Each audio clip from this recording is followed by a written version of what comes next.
Salam Pakistan, welcome to Chai Toaster Host. I hope you guys are having a wonderful morning.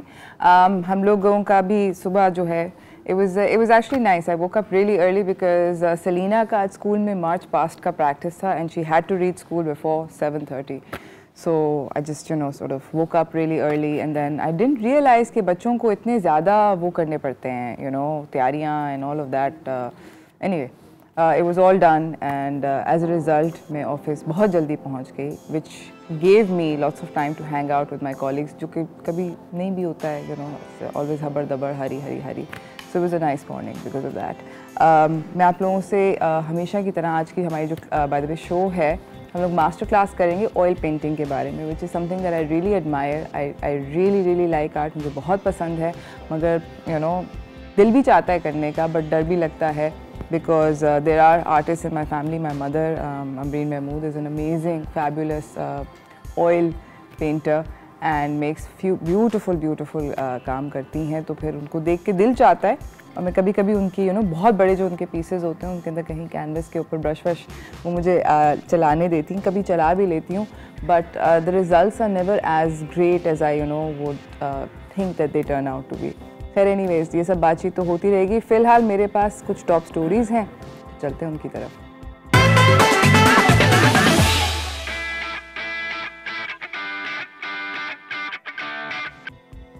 पहली top story obviously हमारे शहर और मतलब दीगर पाकिस्तान के शहरों से है. It's Covid related.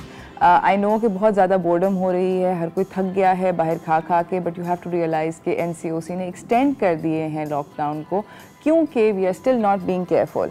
मैं आप लोगों को बताती चलूँ कि बेसिकली 5 कराची के अलावा 5 और शहरों के अंदर रिस्ट्रिक्शंस को एक्सटेंड किया गया है 21 फरवरी तक और पोटेंशियल ऐसा भी है कि हम लोग और भी एक्सटेंड करेंगे. उसकी वजह ये है कि अभी तक 10% से ज़्यादा पॉजिटिविटी रेशो शो कर रहे हैं. इन शहरों के अंदर गिलगित, मुजफ्फराबाद, मर्दान, कराची और हैदराबाद हैं.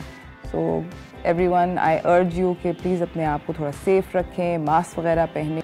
कोशिश ये करें कि हम लोग अपने आप को सेफ़ रख सकें ताकि सारे के सारे रिस्ट्रिक्शंस जो हैं वो आहिस्ता उठने चले जाएं, ज़िंदगी मामूल की तरफ जाना शुरू हो जाए. मुझे जाना एक छोटी सी ब्रेक की तरफ. ब्रेक से वापस आएंगे और आप लोगों के साथ गपशप करेंगे तो कहीं ना जाइएगा. देखते रहिए चाय टोस्टर होस्ट.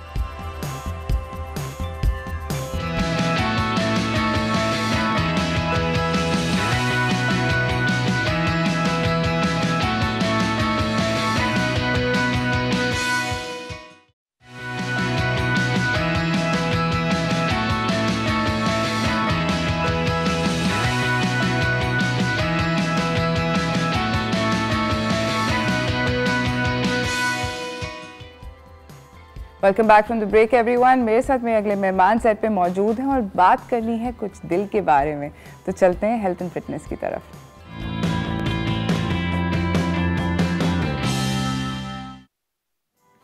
हमारे साथ यहाँ पे मौजूद हैं डॉक्टर जावेद ताई.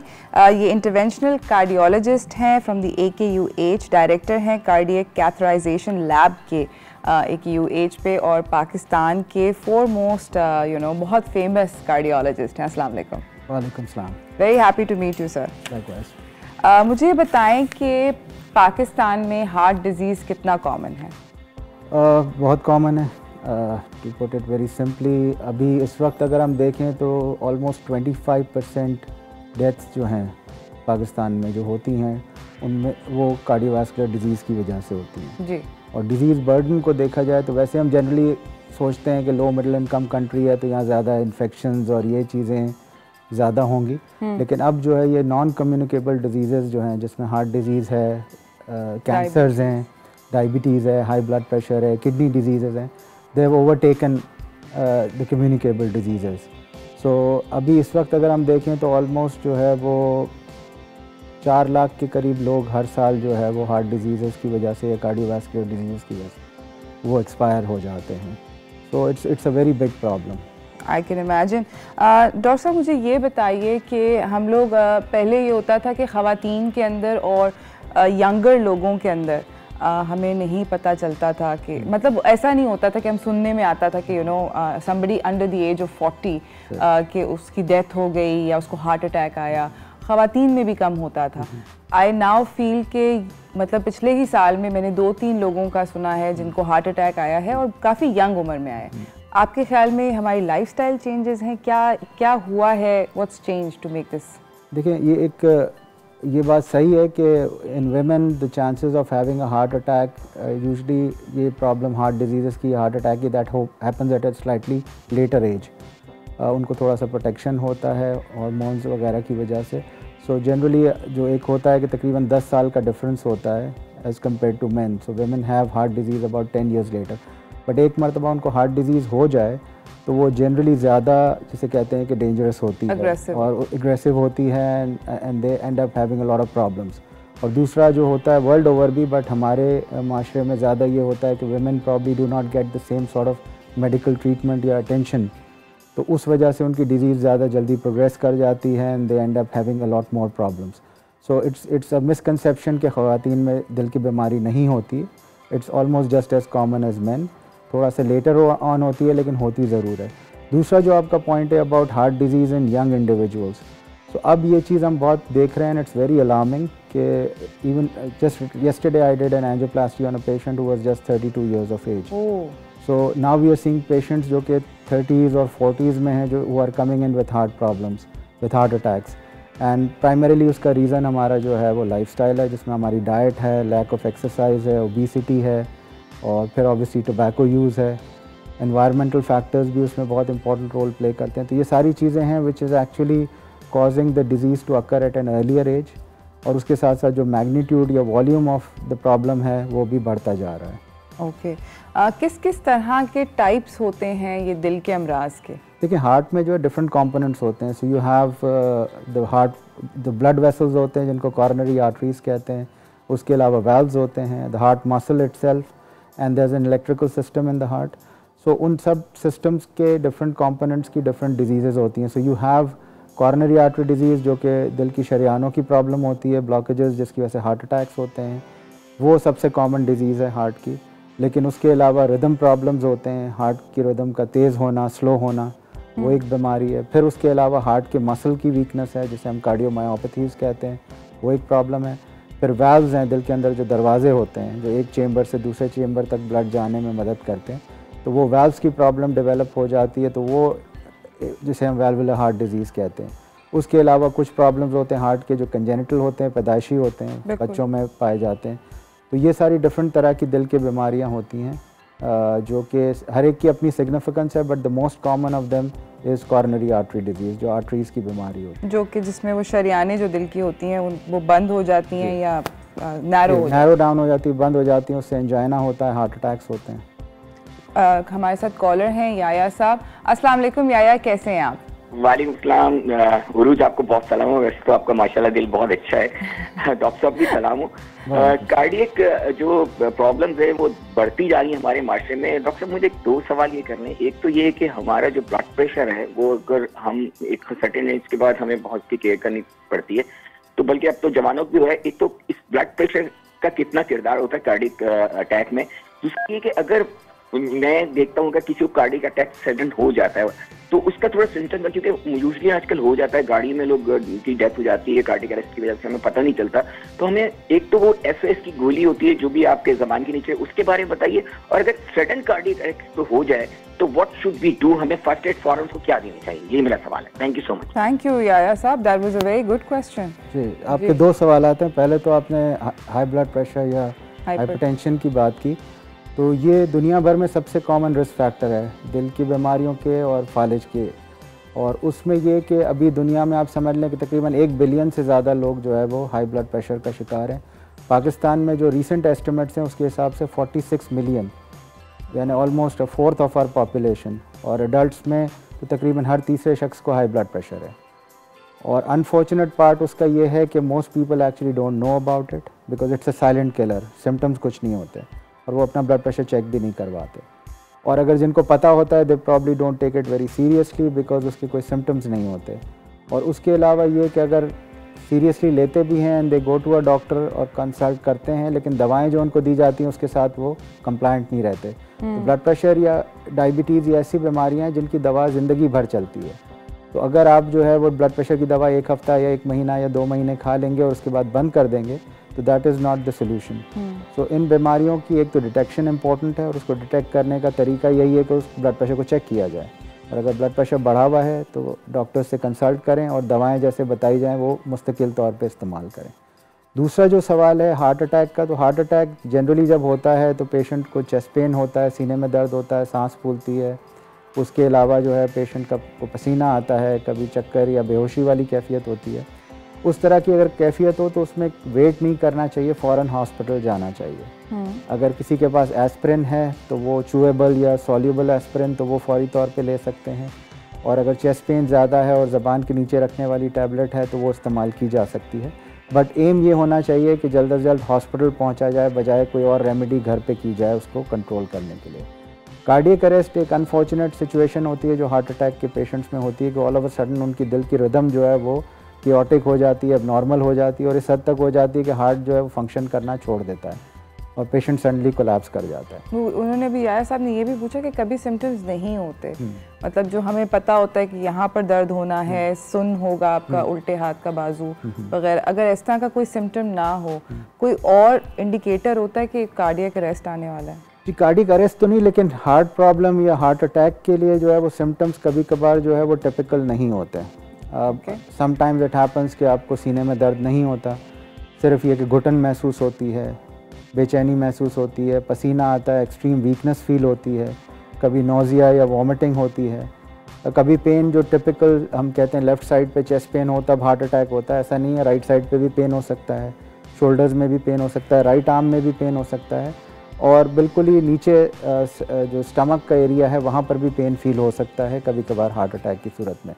तो अगर कोई भी ऐसी अलामात हों जिनमें ज़रा सा भी डाउट हो तो वन शुड नॉट थिंक कि भाई ये बिल्कुल टिपिकल हार्ट अटैक की अलामात नहीं है तो हमें कंसल्ट करने की या हॉस्पिटल जाने की ज़रूरत नहीं है। और हार्ट अटैक की जब भी अलामात हो तो इट्स नॉट अप्रोप्रिएट कि आप कंसल्टेशन के लिए क्लिनिक्स पे जाएं, आपको फ़ौरन इमरजेंसी जाना चाहिए और ऐसे हॉस्पिटल में जाना चाहिए जहाँ कार्डियक ट्रीटमेंट अवेलेबल हो। ओके डॉक्टर साहब, मुझे ये बताएं कि हमें ये पता है कि हार्ट डिजीज़ को मैनेज करने के लिए, अभी हम बात कर रहे थे ब्रेक में भी, ओपन हार्ट सर्जरी अक्सर लोगों को, जिसके अंदर मैं भी इंक्लूडेड हूँ, बिकॉज मेरी 3-4 family members have had open heart surgery and it's really scary, क्योंकि उसकी रिकवरी पीरियड बहुत एक तो तवील होता है, और उस रिकवरी पीरियड में ही मतलब I know my dad went through some very serious complications to the point कि उनके ट्रेकियोटमी हो गई वगैरह वगैरह। द थिंग इज़ कि क्या इंटरवेंशनल, मतलब इस तरह की बड़ी सर्जरी के अलावा कोई ऐसी इंटरवेंशंस हैं, कोई प्रोसीजर्स हैं जिससे आप सर्जरी अवॉइड कर लें बड़ी वाली और गेट अ स्मॉलर प्रोसीजर? जी बिल्कुल, अब तो काफ़ी चीज़ें एडवांस हो गई हैं। इनिशियली तो ऑब्वियसली ओपन हार्ट सर्जरी थी, सर्जरी में भी अब जो है वो मिनिमली इन्वेजिव सर्जरीज़ भी आ गई हैं जिसमें उतना एक्सटेंसिव जो है वो इंसिजन या कट नहीं देना पड़ता और पेशेंट्स की रिकवरी अर्ली होती है। बट सर्जरी के अलावा there are lot of other options जो दिल की हर तरह की बीमारियों को ट्रीट करने के लिए अवेलेबल हैं, and those options are sort of minimally invasive. उनमें जो है कोई चीरा, टाका, बेहोशी इस तरह की चीज़ें नहीं होती, और आप जो है वो आर्टरी या वेन के ज़रिए जाकर हार्ट तक पहुंचकर और वहाँ पर जो है वो ट्रीटमेंट कर सकते हैं। जो सबसे कॉमन जिसे कहते हैं कि नॉन सर्जिकल या मिनिमली इन्वेजिव जो ट्रीटमेंट ऑप्शन होती है वो दिल की शरेयानों की ट्रीटमेंट होती है, जिसमें उसके डायग्नोसिस के लिए एंजियोग्राफी की जाती है और ब्लॉकेजेस को दूर करने के लिए एंजियोप्लास्टी की जाती है। So that's the most common form of non minimally invasive treatment जो कि हार्ट प्रॉब्लम्स के लिए की जाती है। उसके अलावा अब जो है वो न्यूअर ट्रीटमेंट्स अवेलेबल हैं हार्ट वाल्व्स के लिए भी। सो हार्ट के वाल्व को जो है वो बजाय इसके कि ओपन हार्ट सर्जरी करके तब्दील किया जाए, उसको पैर की नस से जाकर जो है वो रिप्लेस किया जा सकता है वाल्व को। वाल्व पुराना नहीं निकाला जाता, उसी जगह पे नया वाल्व डाल दिया जाता है। इसी तरह दूसरे जो वाल्व्स होते हैं उनकी ट्रीटमेंट भी अवेलेबल है जो कि विदाउट सर्जरी की जा सकती है। जो हमने बात की कि हार्ट के रिदम्स की प्रॉब्लम है तो उनके लिए पेस मेकर्स हैं, या फास्ट रिदम्स के लिए एब्लेशन थेरेपी होती है, वो भी बगैर सर्जरी के लिए जो की जाती है। फिर हार्ट के अंदर जो कंजेनिटल प्रॉब्लम्स हैं, जो होल्स होते हैं हार्ट में, सेप्टल डिफेक्ट्स होते हैं, उनको भी बगैर सर्जरी के जो है वो डील किया जा सकता है, उनको क्लोज़ किया जा सकता है। So now minimally invasive procedures are taking over from invasive procedures और सर्जरी ग्रेजुअली आहिस्ता आहिस्ता जो है वो कम की जाती है बनस्बत जो है वो minimally invasive procedures के। लेकिन ऐसा नहीं है कि सर्जरी का रोल नहीं है, जहाँ पर एंजियोप्लास्टी करना फीजिबल नहीं होता या कोई स्पेसिफिक ट्रीटमेंट करना फीजिबल नहीं होता, वहाँ ऑब्वियसली सर्जरी का रोल बनता है। ज़बरदस्त। हम डॉक्टर साहब से और जानेंगे कि इन मिनिमली इन्वेसिव प्रोसीजर्स के अंदर डाउन टाइम कितना होता है, कितना टाइम लगता है एक पेशेंट को उससे रिकवर करने के अंदर, मगर ये सवाल पूछेंगे ब्रेक के बाद। कहीं ना जाइएगा, देखते रहिए चाय टोस्टर होस्ट।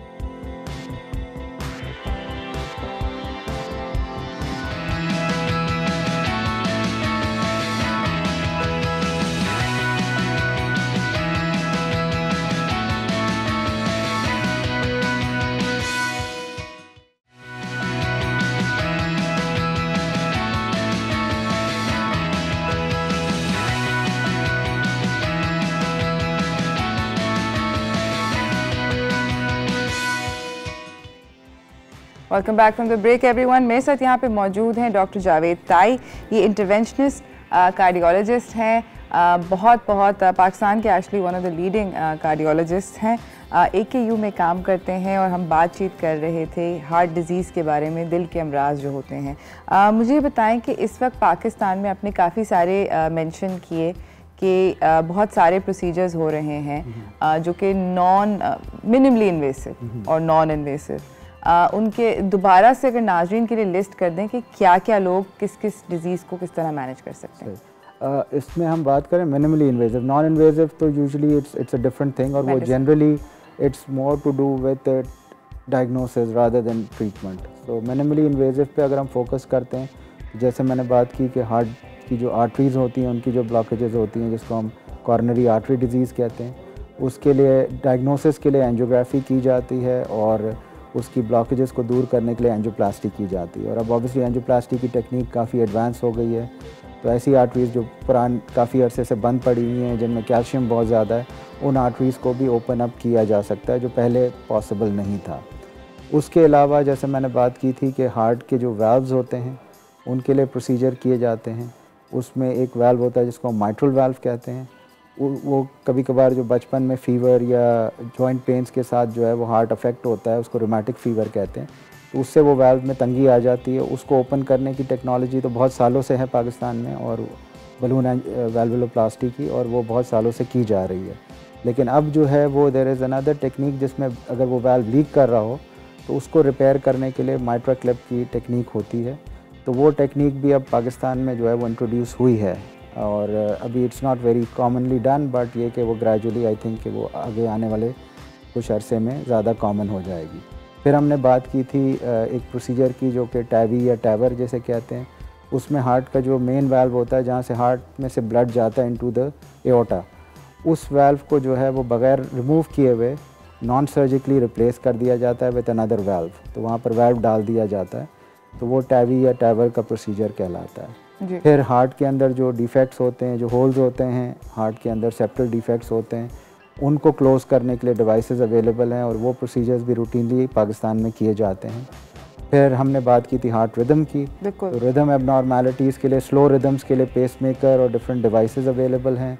उसके अलावा अगर फास्ट रिदम हो तो उन रिदम्स को जो है वो उनकी जो पॉइंट ऑफ ओरिजिन है उसको लोकेट करके और उस पॉइंट को जो है एब्लेट या बर्न कर दिया जाता है। तो उससे ये होता है कि वो एबनॉर्मल रिदम जो है वो ख़त्म हो जाती, प्योर हो जाती है। तो ये मुख्तलिफ़ तरह की ट्रीटमेंट ऑप्शंस हैं। उसके अलावा जो है वो अभी हम जैसे बात कर रहे थे कि जब बहुत वीक हार्ट हो जाता है और वो अपने आप को सस्टेन नहीं कर पाता, तो उसमें ये होता है कि हार्ट ट्रांसप्लांट का ऑप्शन जो है वो होता है, बट वो अभी पाकिस्तान में अवेलेबल नहीं है। तो उन पेशेंट्स में देयर आर डिवाइसेस नाउ जो कि हार्ट को सपोर्ट करने के लिए होते हैं, और वो डिवाइसेस जो है वो हार्ट के साथ एसोसिएट होकर हार्ट की फंक्शनिंग को जो है वो सपोर्ट करते हैं, और पेशेंट्स बहुत सी मरतबा कई महीनों सालों तक उन डिवाइसेस के साथ सर्वाइव कर सकते हैं। अगेन वो डिवाइसेस अभी बहुत महंगे हैं, और hopefully in the coming years वो पाकिस्तान में जो है ज़्यादा कॉमनली अवेलेबल भी होंगे और यूज़ भी होंगे। तो उससे जिन पेशेंट्स को बिल्कुल एंड स्टेज हार्ट डिजीज़ है या जिनका हार्ट बहुत वीक हो गया है, उनको डेफिनेटली एक तरह से सपोर्ट मिलेगा। और hopefully in the coming years transplant की भी अगर फैसिलिटी पाकिस्तान में डेवलप होती है तो I think that would be a big plus point for patients जिनको एंड स्टेज हार्ट डिजीज़ है। डॉक्टर साहब मुझे बताएं कि अभी आपने इतने सारे जो प्रोसीजर्स जिनका जिक्र किया, ये क्या ये सारे के सारे AKUH पे अवेलेबल हैं? जी, तकरीबन सारे ही प्रोसीजर्स वहाँ पर होते हैं। हार्ट रिदम के एंजियोग्राफी, एंजियोप्लास्टी तो तकरीबन समझ लें कि ऑलमोस्ट अब 25 साल से ज़्यादा हो गए AKU में होती है। और उसमें ये कि we were the first center जहाँ पर 24 आवर्स एंजियोप्लास्टी सर्विस स्टार्ट की गई थी, जिसमें ये होता था कि रात के दरमियान में किसी भी और टाइम पे अगर कोई पेशेंट हार्ट अटैक के साथ आता है तो उसको मिनिमल टाइम वेस्ट किए बगैर जो है वो प्रोसीजर इनिशिएट किया जाए और आर्टरी को ओपन कर दिया जाए। बिकॉज हार्ट अटैक में जो सबसे इंपॉर्टेंट चीज़ है वो टाइम, जैसे हम कहते हैं टाइम इज़ मसल, तो the earlier you open up the artery उतना हार्ट बच जाता है। तो ये सर्विस हमने तकरीबन समझने के 17 साल पहले सबसे पहले शुरू की थी और अभी भी वो ऑन गोइंग है। तो वो सर्विस जो है वो है। उसके अलावा हार्ट रिदम्स की हमने बात की, हार्ट के वाल्व्स के प्रोसीजर्स हैं, बच्चों के अंदर जो दिल के डिफेक्ट्स या दिल के सुराख होते हैं उनकी जो है वो प्रोसीजर्स जो हैं मिनिमली इन्वेजिव प्रोसीजर्स वो भी आगा खान में किए जाते हैं। और ये वाल्व जो रिप्लेसमेंट की हमने बात की, टैवी या टैवर की तरह का प्रोसीजर वो भी किया जाता है। तो it's a very comprehensive cardiac service और मेजॉरिटी ये प्रोसीजर्स वहाँ पर जो है वो किए जाते हैं। ज़बरदस्त। अभी आपने बात करी कि क्या हर हार्ट अटैक जो होता है उससे दिल का मसल जो है वो वीक होता है? कितना ज़्यादा डैमेज होता है? देखिए, इट ऑल डिपेंड्स कि हार्ट का कितना बड़ा एरिया अफेक्ट हुआ है। सही। तो अगर कोई बड़ी हार्ट की वेसल या आर्टरी जब ब्लॉक होती है शुरू के हिस्से में तो ज़्यादा बड़ा एरिया जो है वो अफेक्ट होता है। अगर कोई छोटी वेसल या ब्रांच जो है वो ब्लॉक होती है तो छोटा एरिया जो है वो अफेक्ट होता है। So there are obviously heart attacks जो कि मैग्नीट्यूड में छोटे होते हैं जिनको हम नॉन ST एलिवेशन MIs कहते हैं, and then there heart attacks जो एक्सटेंसिव हार्ट अटैक्स होते हैं जिनको ST एलिवेशन MI कहते हैं। तो जो बड़े हार्ट अटैक होते हैं उनमें तो ज़रूरी होता है कि फ़ौरी तौर पे आर्टरी को ओपन करके हार्ट को सैल्वेज किया जाए, क्योंकि एक मरतबा आर्टरी बंद होती है तो with every passing minute heart जो है डैमेज होता रहता है।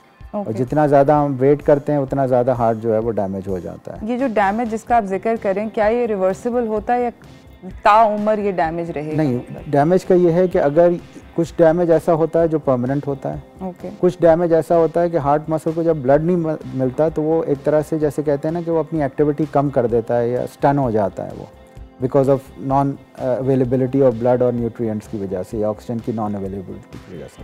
तो उस सूरत हाल में ये होता है कि वो अगर मसल स्टंड है या वो मसल अभी डैमेज नहीं हुआ, अधमरा है, तो वो मसल ब्लड सप्लाई की रेस्टोरेशन से दोबारा रिकवर कर जाता है। वो मसल जो परमानेंटली डैमेज हो गया है वो चाहे आप जो भी ट्रीटमेंट कर लें वो रिकवर जनरली नहीं होता। इनिशियल स्टेज में जब हार्ट अटैक होता है तो यू कैन नॉट से कि उसमें से कितना हिस्सा परमानेंट डैमेज है और कितना जो है वो टेम्प्रेरी है, बट द सूनर आप उस प्रोसीजर को करके आर्टरी ओपन कर देते हैं, ज़्यादा चांसेस ये हैं कि हार्ट मसल जो है वो रिकवर कर जाएगा। सही।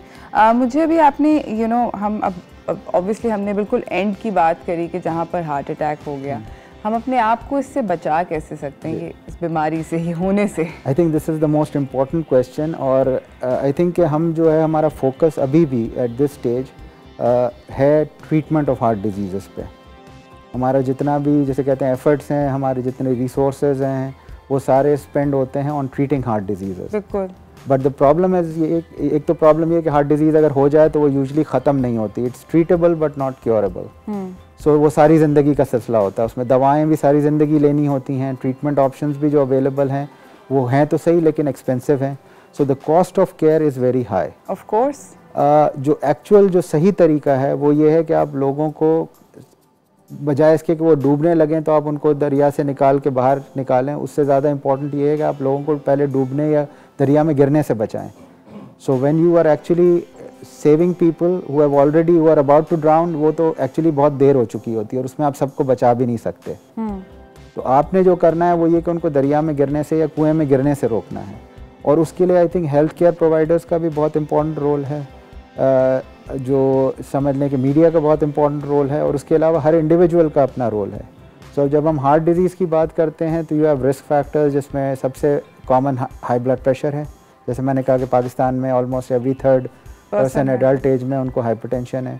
उसके अलावा डायबिटीज़ बहुत बढ़ती जा रही है पाकिस्तान में, कोलेस्ट्रॉल के इश्यूज़ हैं, ओबेसिटी मोटापे के इश्यूज़ हैं, स्मोकिंग बहुत कॉमन है और अनफॉर्चुनेटली हमारे यहाँ आसान भी है स्मोकिंग क्योंकि कॉस्ट ऑफ टोबैको प्रोडक्ट्स बहुत कम है।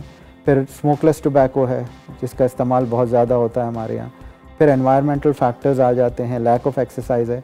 तो ये सारे फैक्टर्स हैं जिनकी वजह से हार्ट डिजीज़ बढ़ रही है। तो अगर हमने उसको प्रिवेंट करना है तो at the community level and as well as at the individual level बहुत इंपॉर्टेंट है कि हम अपने ब्लड प्रेशर पे नज़र रखें और अगर बढ़ा हुआ है तो उसको ट्रीट करें, शुगर चेक करवाएं और अगर प्रॉब्लम है तो उसको ट्रीट किया जाए, कोलेस्ट्रॉल के इश्यूज़ हैं तो उनको मैनेज किया जाए।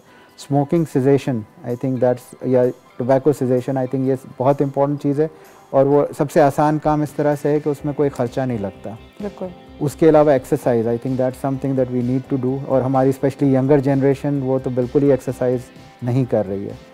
And I think obesity with the junk food, जिस तरह की डाइट हम लेते हैं, कार्बोहाइड्रेट्स बहुत ज़्यादा इस्तेमाल होते हैं, ख़राब किस्म की फ़ैट बहुत ज़्यादा यूज़ होती है, बच्चे तो स्पेशली फ्रूट्स एंड वेजिटेबल्स इस्तेमाल ही नहीं जानते ही नहीं है वो क्या होता है। तो ये चीज़ें जो है ना, ये एक तरह से जैसे हम कहते हैं अभी हम एक पेंडेमिक से गुजर रहे हैं कोविड के, लेकिन आई थिंक उससे 10 गुना बड़ा पेंडेमिक ये है कार्डियोवैस्कुलर डिजीज़ का, and it's increasing day by day.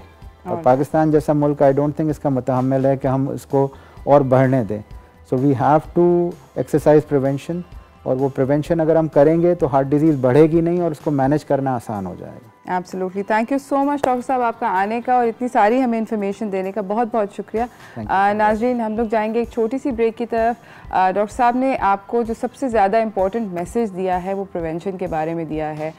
मैं आप लोगों सब लोगों से मेरे ख्याल में रिक्वेस्ट करूँगी कि जिसकी फैमिली के अंदर ये हार्ट डिज़ीज़ है प्रेवलेंट, दूसरा ये कि वो लोग जिनके जितने भी इन्होंने भी फैक्टर्स लिस्ट किए उनकी ज़िंदगी के अंदर वो पर्टिकुलर चीज़ें हैं, उनको जाकर साल में एक दफ़ा कम से कम अपना एक थॉरो कार्डियक चेक कराना चाहिए। AKU के ऊपर दस्तयाब है, आप लोग वहाँ से करा सकते हैं, कहीं से भी करा सकते हैं। मुझे एक छोटी सी ब्रेक पे जाना है, ब्रेक से वापस आएंगे, ऑयल पेंटिंग के बारे में बात करेंगे, तो कहीं ना जाइएगा, देखते रहिए चाय टोस्टर होस्ट।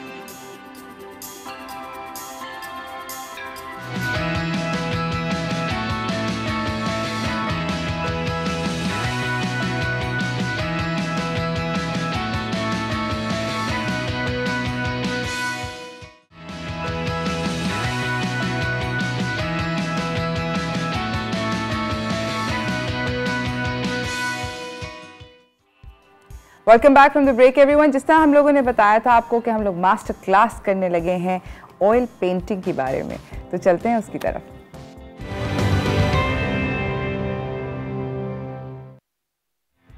हमारे साथ यहाँ पे मौजूद हैं हिरा शाहिद काजिम, ये विजुअल आर्टिस्ट भी हैं, एजुकेशनिस्ट भी हैं, फिजियोलॉजिस्ट भी हैं और फाउंडर हैं HSK आर्ट स्टूडियो की। अस्सलाम वालेकुम, कैसी हैं आप? वालेकुम अस्सलाम, I am fine. Very good. Hira, मुझे बताएं कि आर्ट की आर्टिस्ट जब बनी तो क्या ट्रेनिंग आपने फॉर्मली ली है या शौक था और स्टार्ट कर दिया? नहीं, I didn't have any formal training. मेरी एजुकेशन बेसिकली साइंस की है, I am a physiologist, but it was there in me since like childhood. When I was 15 I won the first prize, और जब से ही आई डिसाइडेड दैट मुझे art ही करना है। ज़बरदस्त। तो आप मतलब यानी कि जो डायग्राम्स होते होंगे साइंस की कॉपी में बड़े अच्छे बनाती होगी। यस है ना? इनफैक्ट मेरे फेलोज मुझसे अपने ड्राइंग बुक्स एंड जर्नल्स बनवाते थे। ज़बरदस्त। मुझे बताएं कि ऑयल पेंटिंग्स की तरफ किस तरह आपका वो क्या? बहुत सारे मीडियम्स ट्राई किए मैंने, लाइक एक्रेलिक्स भी किया, पेस्टल्स भी किया और इन वाटर कलर भी किया, बट ऑयल पेंटिंग से मुझे बस I don't know attachment feel हुई। I feel more into oil painting, और उसकी जो फील आती है बनने के बाद वो मुझे बहुत अट्रैक्ट करती है as compare to other mediums. तो बस then I started doing oil paintings, और उसमें मैंने डिफरेंट स्टाइल्स एक्सपीरियंस किए, कुछ नए एक्सपेरिमेंट्स किए। और सारे स्टाइल्स जिन अभी आपने खुद बोला कि स्टाइल्स आपने ट्राई किए होंगे, आई एम श्योर सरियलिज्म ट्राई किया होगा, इम्प्रेशनिस्ट स्टाइल ट्राई किया होगा। आप अगर आपको सबसे अच्छा कौन सा लगता है? I am into impressionism. और नाउ अभी करंटली मैं कुछ एक्सपेरिमेंट्स कर रही हूँ इम्प्रेशनिज्म एंड एक्सप्रेशनिज्म दोनों को मिक्स करके, because I am a physiologist, तो मैं अपने आर्ट के थ्रू साइंस मैसेजेस कन्वे करने की कोशिश कर रही हूँ। Like there are some diseases जो हम नॉर्मली देखते हैं और हम उनको बस कैजुअली ले लेते हैं, तो I just wanted to convey the messages to the general public to understand those things. ज़बरदस्त। अभी हमारे पास कार्डियोलॉजिस्ट आए हुए थे और वो बहुत हार्ट डिजीज़ के ऊपर अच्छी अच्छी बातें करके गए हैं, और सबसे ज़्यादा मेरे ख्याल में जो उन्होंने सीरियस बात करी वो प्रिवेंशन थी कि ट्रीटमेंट तो बाद में होती रहती है, तब तो कहानी लेट हो गई, उससे पहले प्रिवेंट कर लो कि वहाँ तक पहुँचो ही ना। तो I am sure that you can do something really fabulous there. Yes, but आज मैं आपको कुछ स्प्रिंग से रिलेटेड आर्ट करके दिखाऊंगी। It's impressionism because the seasons changing. तो एक पिक्चर मेरे दिमाग में है, I am gonna make that. Okay, alright, ज़बरदस्त। नाज़रीन, पिक्चर इनके दिमाग में क्या है वो हम जानेंगे ब्रेक के बाद। कहीं ना जाइएगा, देखते रहिए चाय टोस्टर होस्ट।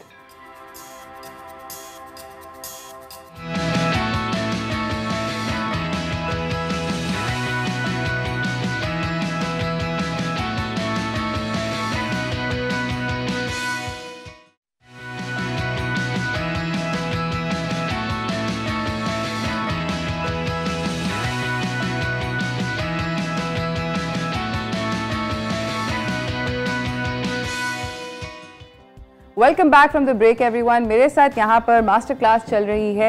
हिरा शाहिद काजिम यहाँ पर मौजूद हैं जो कि फिजियोथेरेपिस्ट हैं, who is an artist. Obviously Hira is also a mom and as you can see running around on my set are little Alia and Amna, जो कि हिरा की बेटियाँ हैं। और हिरा इनके इर्द गिर्द हिरा इनके इर्द गिर्द पेंटिंग वेंटिंग करती हैं। Yes. आपकी पेंटिंग पे कितने हाथ लगते हैं? So many and it's like a war. इन लोगों के साथ काम करना बहुत मुश्किल है। हज़ारों बार ईज़ल से पेंटिंग गिरती है। हाँ। हज़ारों बार आपको रीटचेस करने पड़ते हैं। हाँ। एंड एक्चुअली वेट करना पड़ता है कि ये सो जाएं और फिर मैं काम स्टार्ट करूँ, और समटाइम्स पूरी रात जाती है। ज़बरदस्त। आई मीन यू नो, बच्चे यहाँ पे लुढ़क रहे हैं, गिर रहे हैं, और मतलब और कुछ टाइम जैसा होता है कि इनको भी साथ पेंट करना आता है। तो एक स्पेयर कैनवस मेरे पास हमेशा होता है और इनके लिए पेंट्स होते हैं और ब्रशेस, ये मेरे साथ उस पर काम कर रहे हैं। ज़बरदस्त। अच्छा, मुझे बताएं कि अभी आप क्या कर रही हैं? बेसिकली मैं वेट ऑन वेट टेक्निक पे काम कर रही हूँ। इसके लिए मेरे पास एक प्राइम्ड कैनवस था दिस, इसके ऊपर ऑलरेडी प्राइमर हुआ था बेस। जो कैनवस के जो सेल्स होते हैं उसको हमें क्लोज करना होता है ताकि उसके बाद जब आप बेसिक उसके ऊपर पेंट करें तो वो एक टेक्सचर, एक बॉडी क्रिएट करे। अदरवाइज होगा ये कि पूरा पेंट जो है वो कैनवस के अंदर एब्जॉर्ब हो जाता है। ओके। तो कैनवस प्राइम था मेरा, और उसके बाद मैंने उसके ऊपर एक थिन वाइट पेंट की लेयर कर दी। ओके। बिकॉज वो वाइट पेंट पहले लगाया। एक वेरी थिन लेयर, बिकॉज ये मुझे हेल्प करेगी जो मेरा मेन सब्जेक्ट है उसको पेंट करने में और उसकी ब्लेंडिंग करने में। ठीक है। अभी मैं एक स्प्रिंग सीन पेंट कर रही हूँ, तो मैंने स्काई पेंट कर लिया है ऑलरेडी, और नाउ अब मैं आगे प्रोसेस करूँगी नीचे की जो बेस पेंट है वो करने के लिए। ज़बरदस्त। Okay, alright.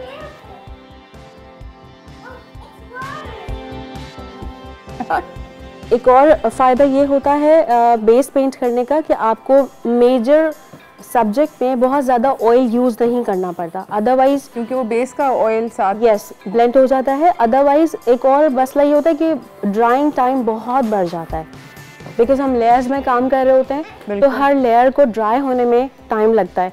एंड कराची में प्रॉब्लम ये होती है कि एनवायरनमेंट ह्यूमिड है बहुत ज़्यादा, और टाइम तो और ज़्यादा टाइम लगता है पेंट होने में। तो this technique is the best कि आप एक थिन लेयर कर दें और उसके बाद आप मेन सब्जेक्ट पे काम करें तो वो इजीली और क्विकली ड्राई हो जाता है। ज़बरदस्त। अच्छा, मैं यहाँ पर ये भी पॉइंट आउट करना चाहती हूँ कि हिरा जो हैं ये basically wet on wet technique कर रही हैं, और इस वक्त इन्होंने जाने से पहले ब्रेक पे हमें ये बताया था कि बेसिकली इनकी ये जो कर रही हैं ये यू नो पेंटिंग बना रही हैं, it's a mixture between impressionism and expressionism. So impressionism and expressionism का एक मिक्स है और स्प्रिंग टाइम थीम है, ऐसे ही है? यस। ज़बरदस्त। यहाँ पर हमारे साथ जो फ्यूजिटिव्स आए हुए हैं सेट के ऊपर, छोटे छोटे से दो छोटे छोटे से हमारे साथ यहाँ पर मेहमान हैं जो कि कभी इधर जाते हैं, कभी उधर जाते हैं, फिर उधर जाते हैं। But that's the reality of life, you know. This is Hira's reality and you know we are happy to share it with you. बच्चे तो ऐसे ही होते हैं। Being a mother you have to do this. अगर आपको काम करना है तो बच्चों को हमेशा साथ रखना होगा। और सारी की सारी अम्मा आप लोग मतलब मेरी और हिरा की शक्ल से मेरे ख्याल में देख सकते हैं कि हम लोग बहुत अच्छे हो जाते हैं इग्नोर करने में। बैकग्राउंड नॉइजेज है, हमारी गुफ्तगू चलती रहेगी, काम भी चलता रहेगा, कोई मसला ही नहीं होगा, आराम से बाआसानी हम इग्नोर कर सकते हैं। ये सिर्फ वो लोग समझ सकते हैं जिनके बच्चे होते हैं, जिनके नहीं होते। How can you? जब मेरे भी नहीं थे, मतलब आई डिडंट हैव अ चाइल्ड, तो मुझे भी ऐसे लगता था कि पता नहीं लोग कैसे कर लेते हैं बच्चों के इर्द गिर्द काम। बट उसके बाद आ जाता है आपको? इस क्वेश्चन का आंसर उसी वक्त मिलता है जब आपके अपने बच्चे होते हैं। अच्छा, आप वाइट ऐड कर रही हैं? Yes, I am making some scattered clouds. Oh, scattered clouds, जैसे स्प्रिंग सीजन में होता है ओरिजिनली। ज़बरदस्त।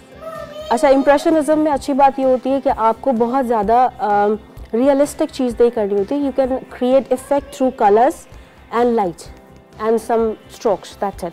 सही, ज़बरदस्त। मुझे ये बताएं कि आपने कहा कि आप फॉर्मली आपने कहीं पे फॉर्मल ट्रेनिंग नहीं हासिल की, किसी आर्ट स्कूल नहीं गई, और आपने बेसिकली कभी भी, तो ये आपने टेक्निक्स जो थी ये यूट्यूब पे सीखी या आपको किसी ने बताई? How did you come about learning these things? देखिए, when you are a born artist तो आपको ये पता होता है कि आपने करना क्या है। बाकी techniques you learn with practice. Sometimes of course yes, आप डिफरेंट मीडियम्स को देखते हैं और डिफरेंट इंस्ट्रक्शन लेते हैं, इंस्ट्रक्टर से सीखते हैं। और इनफैक्ट एक अच्छा और इंटेलिजेंट स्मार्ट आर्टिस्ट वही होता है जो दूसरों के काम को देख के लर्निंग्स लेता है। तो इट्स नॉट नेसेसरी कि आपने हमेशा खुद ही सीखा। अगर मैं ये बात बोलूँ कि मैंने हमेशा खुद ही सीखा या मैं पैदाइशी सीखे सिखाई आई थी, ऐसा नहीं है। आर्ट वॉज इनसाइड मी, ठीक है, बट एक्सपीरियंस एंड प्रैक्टिस से सीखा। और मेरे जो फर्स्ट इंस्ट्रक्टर थे दैट वाज माय चाचा, उनका नाम शहजाद अमानुल्लाह। उन्होंने मुझे अर्ली एजेस में सिखाया when I was a child. और फिर मैंने लोगों का काम देख के सीखना शुरू किया कि कोई एक सर्टन एक्सप्रेशन या स्ट्रोक कैसे पॉसिबली बना हुआ है। और फिर डेफिनेटली गैलरीज विजिट, आर्टिस्ट के काम को देखना, फिर उनसे क्वेश्चन करना कि किस तरह उन्होंने काम किया है। तो ये सब चीज़ों ने बहुत मदद की है। ज़बरदस्त। मुझे ये बताएं कि आप यहाँ पर, मुझे लग रहा है यहाँ पर भी एक छोटा आर्टिस्ट मौजूद है, काफ़ी फनपारा बन रहा है। Just saying, you like it? वो दोनों पेन चला रही हैं, वो एम्बीडेक्स्ट्रस। या एब्सोल्युटली, पोटेंशियल है। ओके, बच्चे भाग रहे हैं। ऑयल के काम करने में सबसे ज़्यादा इम्पॉर्टेंट चीज़ जो होती है वो जो आपके टूल्स हैं उसको प्रोटेक्ट करना। हम यूजुअली लोग ऑयल का काम स्टार्ट करते हैं और उसको छोड़ देते हैं। उसका रीज़न ये है कि उनको उसको क्लीन करना नहीं आता और वो एक दफ़ा के बाद ही ख़राब हो जाते हैं। They are very expensive brushes. Yes, और चूँकि वो क्लीन नहीं कर पाते ठीक से, वो ख़राब हो जाते हैं, तो फिर आप नेक्स्ट टाइम काम करते ही नहीं हैं। देखिए, क्लीन करने का मेथड है। एक तो आप इस टाइप का कॉटन टॉवल या फाइबर क्लॉथ ले लें, उससे ड्राई करें इसको, और फिर उसको directly paint thinning medium linseed oil से ही डायरेक्टली थिन कर लें और उसको रिमूव कर लें सारे पेंट को। टर्पेंटाइन यूज़ होता है, लेकिन प्रॉब्लम ये कि उससे मोस्टली लोगों को एलर्जी होती है। मुझे भी उससे एलर्जी है, उससे नोजिया, हेडेक, ये सब कुछ होता है। तो linseed oil, mineral spirit and ivory soap, these are the best things to clean the brushes. और अगर आप देयर एंड देन क्लीन कर देंगे तो इट्स बेस्ट। अगर आपने छोड़ दिया और पेंट उसमें ड्राई हो गया तो फिर वो क्लीन नहीं हो पाएगा। ज़बरदस्त। आपने स्कैटर्ड क्लाउड्स काफ़ी ज़बरदस्त किस्म के बना दिए। यस, मैंने क्लाउड्स बना लिए हैं। अब मैं इसके नीचे का जो फील्ड का काम है वो स्टार्ट कर रही हूँ। देखिए, this is quick, very quick, otherwise इसको करने में बहुत टाइम लगता है। बिकॉज मैंने थिन लेयर कर ली। अगर मैं टर्पेंटीन इसमें यूज़ कर रही थी तो और ज़्यादा क्विकली ड्राई हो जाता। बट सिंस मैंने लिंसीड ऑयल किया तो it's not dry yet, but it's done so far. Alright, अब नीचे फील्ड का काम करेंगे। हम लोग जा रहे हैं एक छोटी सी ब्रेक की तरफ। ब्रेक से वापस आएंगे। मैं जब तक यहाँ पर जो छोटे फड्डा चल रहा है दोनों बहनों का आपस में, उसको सुलझाती हूँ। कहीं ना जाइएगा, देखते रहिए चाय टोस्टर होस्ट।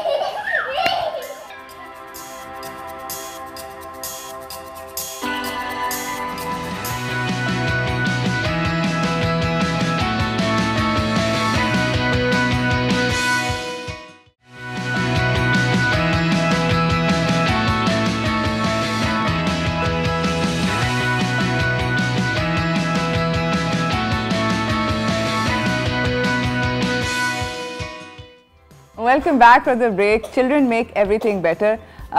ज़िंदगी में मुझे लगता है कि बच्चे जो ज़बरदस्त किस्म की रंग वंग करते हैं वो, और जो चीज़ें करते हैं ऐसे generally just by existing, I think it makes everything better.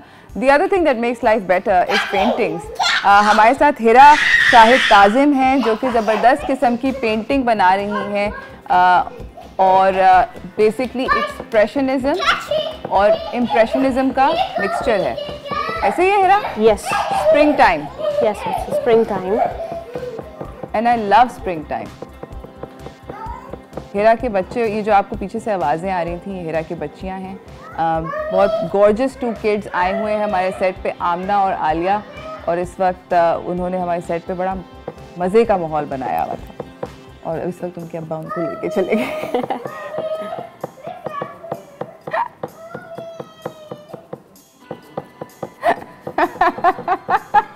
Oh wow. हिरा, ये आप क्या डिपिक्ट कर रही हो?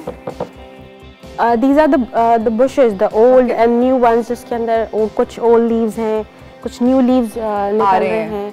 तो ये एक field है, एक slightly rocky field, जिसके अंदर old plants और new plants दोनों नजर आ रहे हैं। जबरदस्त। तो ये मैंने different colors से, अब आप देखें इसमें कुछ fine नहीं है, leaf का structure या tree का structure कुछ fine नहीं है। मैंने light and dark colors से, warm and cool colors से एक कुछ सर्टन स्ट्रोक्स के थ्रू एक इम्प्रेशन क्रिएट करने की कोशिश की है। जबरदस्त। और आप इंटरेस्टिंगली इनफ एक थोड़ा चौड़ा शॉर्ट ब्रिसल्स वाला ब्रश इस्तेमाल कर रहे हैं। यस, उसका रीज़न ये है कि ये क्विक कर देगा। दीज 2 ब्रशेस आर जल्दी जल्दी का काम। जल्दी का काम। जबरदस्त। और पैलेट नाइफ से काम बहुत ज़्यादा आसान और जल्दी हो जाता है। सही। अच्छा, अभी आप ये पैलेट नाइफ, अब देखिए मैं आपको बताऊं कि मैंने ये जो फील्ड बनाई थी वो कैसे बनाई थी। यूजिंग दिस पैलेट नाइफ मैंने कलर्स को ब्लेंड किया विद दिस, और मैं डायरेक्टली एक फील्ड क्रिएट कर दूंगी इसके ऊपर। सही है। ओह,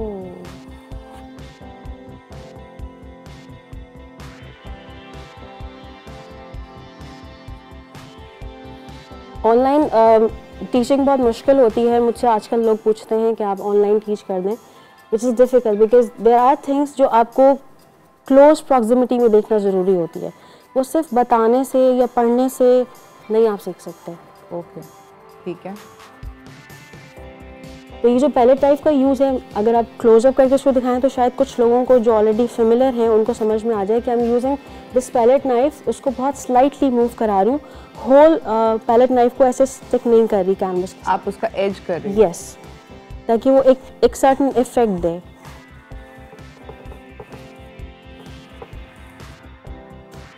ज़बरदस्त। आई थिंक अगर ये मैं अटेम्प्ट करती तो एक बहुत ही कुछ अजीब सा होता। हर किसी को ऐसे ही लगता है, मुझे भी ऐसे ही लगता था। नहीं, मुझे यकीन है इस बात का।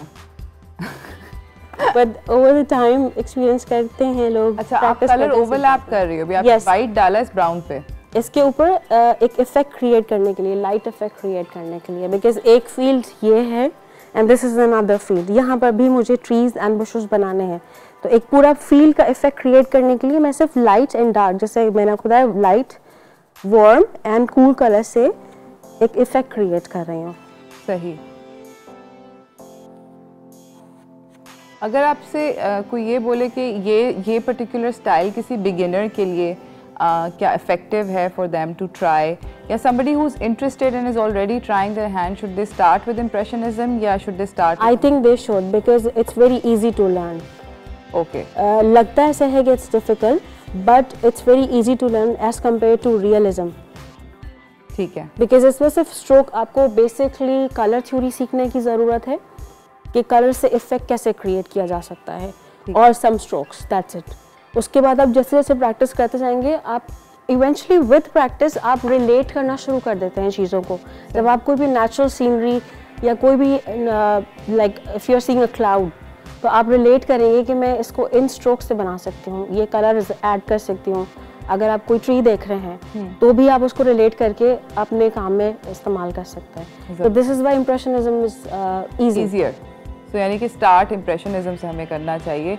We should learn, I think, और उससे ये भी होगा कि हाथ के अंदर सफाई आ जाएगी, देन पोटेंशियली आप बाद में जाके अगर आप इंटरेस्टेड हैं तो आप रियलिज्म की तरफ वेंचर कर लेंगे, बिकॉज बाय देन आपको थोड़ा कॉन्फिडेंस आ जाता है, राइट?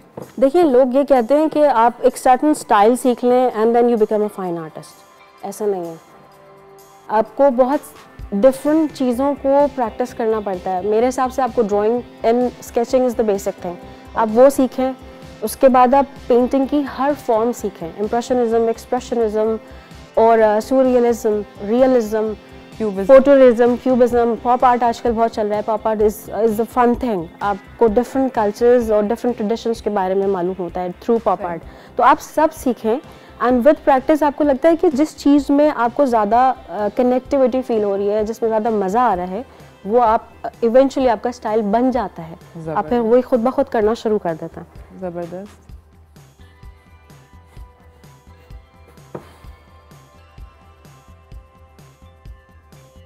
अब मेरे पास जो स्टूडेंट्स आते हैं वो ये कहते हैं कि हमें ड्राइंग नहीं सीखनी, स्केचिंग नहीं सीखनी, बट आपके ख्याल में वो बेसिक वो बेसिक है। आप अगर कोई सीनरी देखते हैं तो आपके दिमाग, अगर आपने ड्राइंग एंड स्केचिंग सीखी हुई होगी तो आपके यू कैन रिलेट कि एक्चुअली ये स्ट्रोक्स क्या हैं और ये कैसे बने होंगे।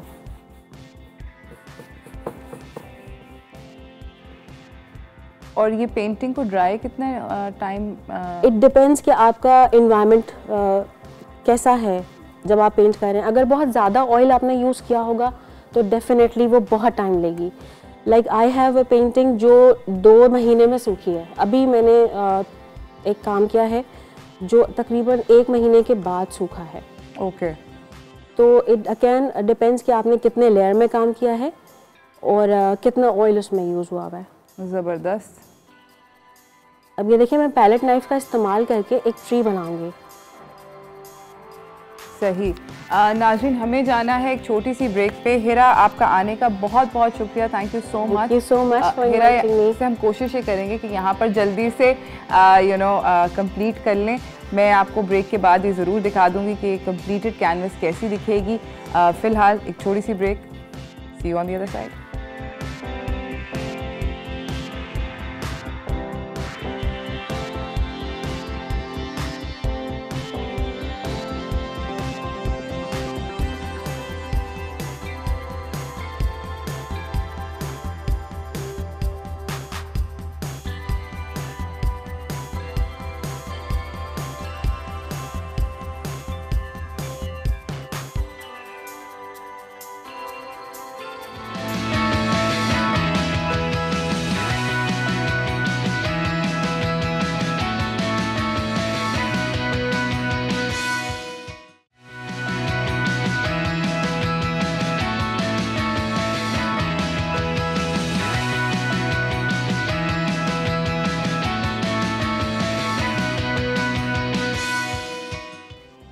Welcome back from the break everyone. हमारे साथ आज हमारे सेट के ऊपर बड़ी ज़बरदस्त किस्म की मास्टर क्लास चल रही है और हमारे साथ अगले हमारे मेहमान जो कि अगेन एक बहुत फेमस और रिनाउंड आर्टिस्ट हैं, सैयद फूल बादशाह मौजूद हैं, फाइन और ट्रक आर्टिस्ट हैं, फूल जी आर्ट नेटवर्क पे। अस्सलाम वालेकुम। अस्सलाम वालेकुम, कैसी हैं आप? अल्हम्दुलिल्लाह ठीक ठाक। इनसे मेरी पहले भी मुलाकात हो चुकी है क्योंकि इन्होंने IM कराची का एक प्रोजेक्ट किया था जहाँ पे आपने बहुत अमेजिंग किस्म का आर्ट बनाया था कराची की दीवारों पे। जी जी जी, है ना? जी अल्हम्दुलिल्लाह, बड़ा ज़बरदस्त था वो भी।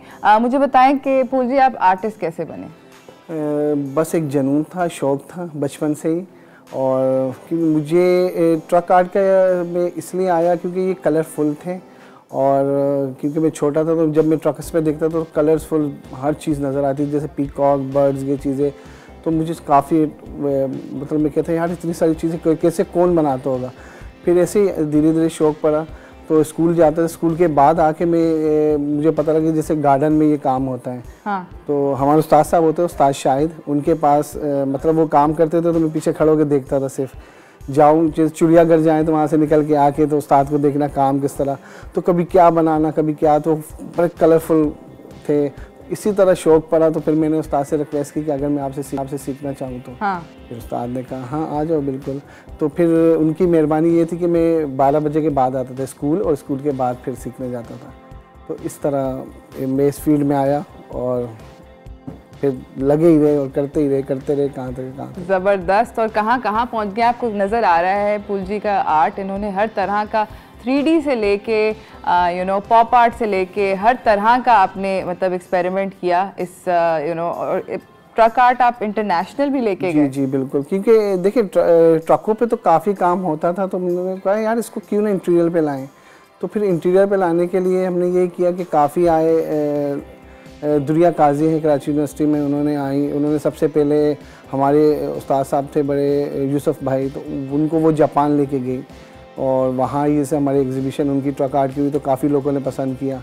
फिर आने के बाद फिर हम इस फील्ड में आए तो अंजुम राना थी, अंजुम राना के साथ अटैच हुए और ये काम इस तरह करता। फिर करते करते एम्बेसीज़ में हम गए, एम्बेसीज़ ने हमें बुलाया और इस तरह जाके जैसे उनकी पाकिस्तानी कोई फंक्शन होता है बाहर या कुछ होता है तो फिर वो हमें बुलाते हैं, फिर वो हम जाके अपने मुल्क का इंशाल्लाह नाम रोशन करते हैं। कोशिश की है कि नाम रोशन हो और अल्हम्दुलिल्लाह काफ़ी लोगों ने पसंद किया और आज तो आपको पता है दुनिया भर में ट्रक आर्ट को पहचानते हैं लोग। ज़बरदस्त। आज आप क्या बना रहे हैं? आज मैं बेसिकली जो हमें फर्स्ट टाइम सिखाया जाता है फ्लावर, मतलब फूल बनाना जो काफ़ी स्टूडेंट आते हैं कि और थीसिस होते हैं तो जो आजकल तो माशाल्लाह यूनिवर्सिटीज़ के बच्चे बच्चियाँ वो कहते हैं कि हमें सर वो जो आप राउंड करके फूल बनाते हैं वो किस तरह बनता है। तो देखने में तो बिल्कुल आसान है, आपने एक अंडा बना लिया, वो किस तरह उसको फूल बनता है। तो वो फिर मैंने कहा कि आपको फूल बनाना दिखा दूँ कि आप भी देख लें किस तरह स्टार्टिंग होती है। ठीक है। और ये पेंट्स कौन से हैं? ये ऑयल होते हैं इनेमल।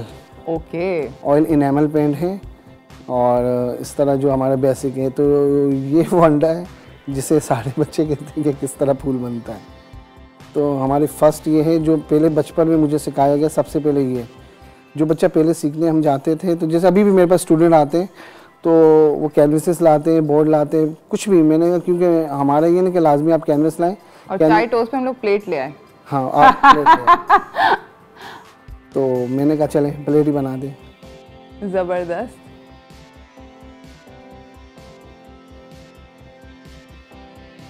ये क्या हो रहा है फूल जी? ये यही है। जबरदस्त। डॉट डॉट डॉट मैं भी सीख रही हूँ क्योंकि मैंने भी अब घर जाके फूल बनाने हैं।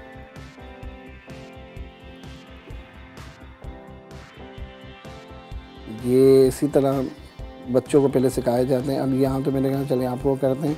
अब यही डॉट जो है इनको हम फूलों की शक्ल देंगे।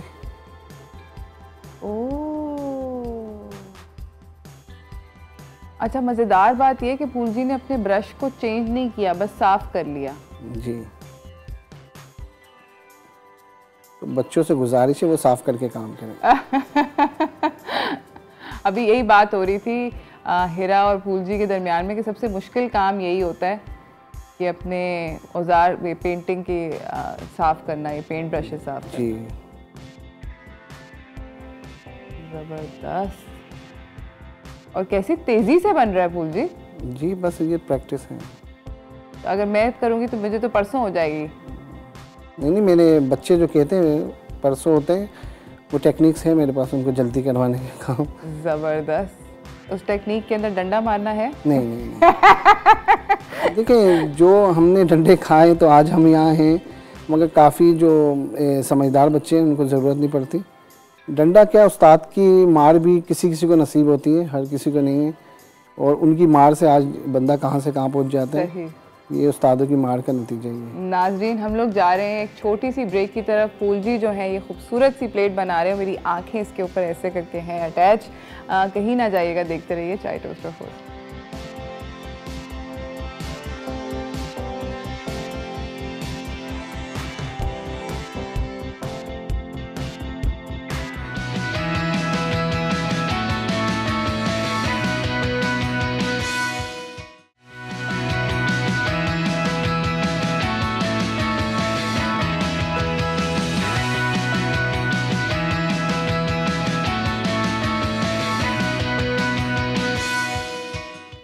Welcome back from the break everyone. हमारे साथ फाइन आर्टिस्ट और ट्रक आर्टिस्ट सैयद फूल बादशाह शाह मौजूद हैं। बड़ा मज़ा आ रहा है क्योंकि इन्होंने ज़बरदस्त किस्म का इस वक्त हमारे पास हमारे सेट के ऊपर कहीं ना कहीं कुछ ये कर रहे हैं और दिल चाह रहा है कि दोबारा कभी वो जगह वॉश ना हो। टेबल पे इन्होंने मुझे भी अभी फूल बनाना सिखाया था। फूल जी, ये जो है ये फूल ये आपको बेसिकली सबसे पहले सिखाया जाता है? जी, सबसे पहली बेसिक बच्चे की हम यहाँ यही है और मुझे भी यही सिखाया गया है। और इसको मिक्सिंग वाला ज़्यादातर लोग, कोई हमारी मतलब ट्रक आर्ट की लैंग्वेज में मिक्सिंग वाला फूल भी कहते हैं। तो और ज़्यादातर गाड़ी वालों को यही पसंद आता है क्योंकि एक फूल है जैसे गुलाब की पंखुड़ियाँ इसमें दिखती हैं अलग अलग। और ख़ास तौर पे जब ये बनाते हैं ना तो ये जल्दी बनने वाला फूल है, तो लोग काफ़ी इम्प्रेस होते हैं, यार इतनी जल्दी बना दिया। क्योंकि बाहर भी हम जब जाते थे तो कहीं भी इवेंट में और हम वहाँ काम करें तो ख़ास तौर पे कोई भी फॉरेनर्स आए तो बोले यार ये इतनी जल्दी कैसे बना रहे हैं, वेरी फास्ट। तो ये इस फूल की खूबसूरती भी है और ये जल्दी भी बनता है और अच्छा खूबसूरत भी बनता है। ज़बरदस्त, क्योंकि बेस पे आपने डार्क कलर किया था, डार्क रेड था जी। और ऊपर ये नियॉन लाइट पिंक टाइप का सीन चल रहा है विद ट्रक आर्ट की जान है, फ्लोरेसेंट कलर्स। बिल्कुल। और क्योंकि ब्राइट नियॉन है और नियॉन खिलते हैं और इसी तरह ये प्लेट अच्छा तो हम लोग यहाँ पर इसको सजा के कहीं रखते हैं।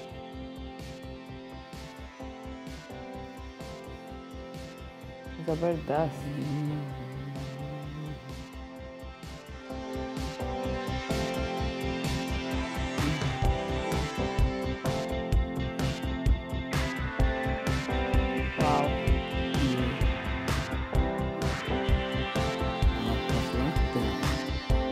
छोटी छोटी कलियाँ भी आपका दिल चाहे तो बना दें आप, ज़्यादा खूबसूरती करने के लिए।